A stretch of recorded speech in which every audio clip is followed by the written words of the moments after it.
보통 일어나자마자 마시는 물 한 잔은 뭐 보약과 진배 네. 없다 이런 이야기도 많이 하잖아요. 맞습니다. 네. 공복에 마시는 물 그만큼 효과가 좋은가요? 예, 그 빈속에 아침에 이제 일어나서 이제 위장을 좀 자극을 하는 막 그런 용도로 이제 아침 일어나서 바로 물을 드시는 분들이 꽤 있더라고요. 그래서 이제 물을 언제 드시는 게 좋은가를 한번 보시면은요. 네. 뭐 식전에 먹는 방법이 있고 식후에 먹는 방법이 있고 또뭐 아침, 점심, 저녁 그 식간에 또 자기 전에 여러 가지 이제 방법이 있을 수가 있는데요. 여기서 이제 우리가 연구 논문으로 실제 객관적으로 찾아볼 수 있는 자료들은 제가 보니까 식후에 이제 너무 많이 드시면 오히려 이제 위장으로 이제 물이 많이 들어가면 위장으로 혈액이 몰리기 때문에 네. 식후에 이제 오히려 또 이제 위장이 부풀면서 피가 많이 몰려서 오히려 저혈압이 될 수가 있습니다. 그리고 이제 식후에 갑자기 물을 너무 많이 마시게 되면 소화액이 이제 너무 묽어져서 소화가 좀 잘 안 될 수도 있고요. 그래서 아마 식전에 먹는 걸 이제 물을 먹으면 식후에 이제 식후 저혈압이 생기는 건 막을 수 있다라는 그런 논문들을 찾아볼 수가 있었기 때문에요. 식전이나 식후에 바로 물을 많이 드시는 것보다는 식전이나 또는 식사하고 식사 사이에 식간이나 그리고 이제 저녁에 자기 전에는 전립선 비대증이나 또는 역류성 식도염이 있는 분들은 이제 많이 드시고 누우면은 또 그 역류가 돼서 식도염을 악화시킬 수가 있거든요. 그래서 전립선 비대증이나 역류성 식도염이 없는 분들은 이제 자기 전에 드시는 것도 좋은 방법이겠습니다. 네. 저희 가족 중에 초등학교 6학년, 초등학교 4학년 두 남자아이가 있는데요. 예. 첫째는 식후에 물을 마시라고 하면 컵 한 컵을 그냥 벌컥벌컥 예. 마십니다. 예. 둘째는 우리 흔히 하는 말로 새 모이만큼 예. 물을 들이킵니다. 이 둘 다 좀 뭔가 문제점은 없을까요? 예, 뭐 어릴 때는 젊을 때는 이 몸에서 이렇게 완충 역할을 다 해주고 과다하게 먹거나 좀 먹지 않더라도 몸에서 조절을 잘 해주는데요. 네. 그래서 아까 말씀드렸듯이 부족한 것은 그렇게 좋지는 않고요. 오히려 많이 먹는 거는 괜찮은데 특히 이제 고령자나 면역이 떨어진 분들은 그 적절하게 물을 드셔서 몸에 이제 영향이 가지 않도록, 나쁜 영향이 가지 않도록, 그러니까 수분이 부족하면 우리 몸이 대사가 되는 그런 걸 충분히 잘 되지 않거든요. 여러 가지 문제를 일으킬 수 있기 때문에 안 드시는 거, 적게 드시는 것보다는 좀 충분하게 드셔주시는 게 네.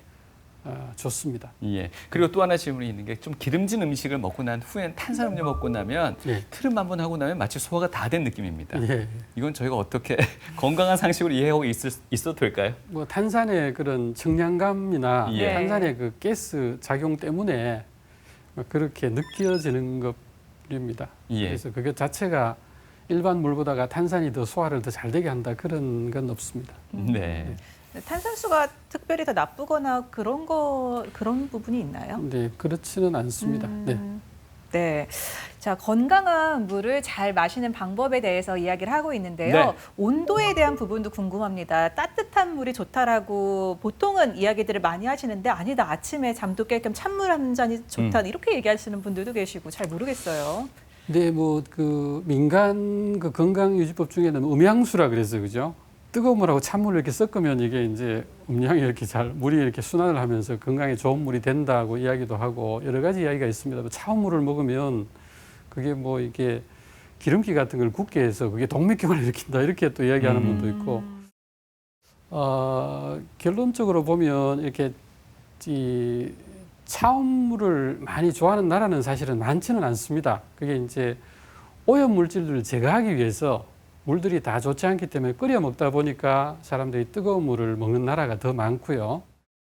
실제 건강에 좋은 물을 이렇게 어떤 온도가 좋으냐라는 걸 보기 위해서 논문을 쭉 찾아보니까 너무 찬물은 또 먹으면 이게 혈압을 올립니다. 네. 혈관을 수축시키니까 차운 게 갑자기 들어가면 네. 혈관이 수축이 되면서 우리가 겨울에 이제 갑자기 차운 데 나가면 혈압이 올라가는 것처럼 혈압이 있는 분들은 이제 혈압이 높아져서 안 좋을 수 있기 때문에 너무 차가운 물은 좋지가 않겠고요. 또 이거는 이제 실제 그 물리학적으로 증명이 된 겁니다만 물이 이제 그 온도가 낮을수록 물의 분자가 적어집니다. 몸에 이제 더 좋은 물이 될 수가 있다는 거죠. 그리고 이제 그 여러 가지 이제 물을 이제 먹는 맛, 나중에 물 소믈리에 분들이 좀 이야기를 해 주시겠습니다만은 이게 우리가 먹기에 이제 맛있다고 느끼는 물이 한 10도 정도, 7도에서 10도 정도라고 이야기를 합니다.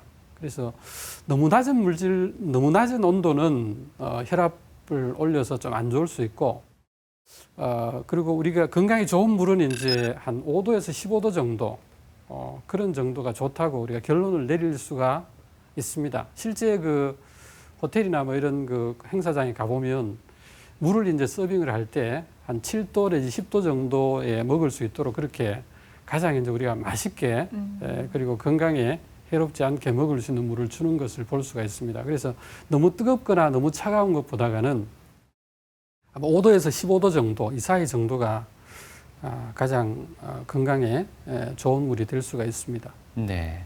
건강한 물에 있어서 마지막 기준이 될 수 있는 어떤 물, 이 부분 이제 마지막으로 좀 짚어주실까요? 네.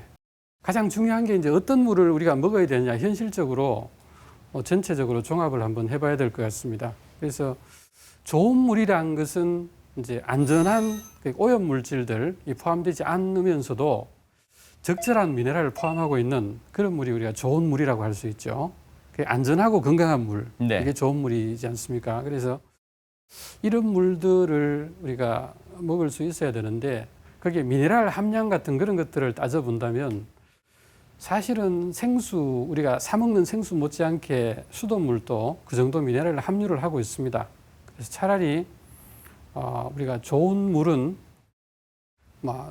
수돗물 같은 그런 게 될 수가 있고, 특히 제가 그 소개시켜 드리고 싶은 것은 이제 동네 우물이 있습니다. 네. 대구 지역에 그 동네 우물물 개발 사업으로 수십 년 전에 개발된 물이 있거든요. 그러니까 지역별로 보면 그 동네 우물물들이 있습니다. 여기에 있는 물들이 오히려 우리가 사 먹는 생수보다가 미네랄 함량이 더 높거든요. 그 건강에 더 좋은 물이라고 볼 수가 있습니다.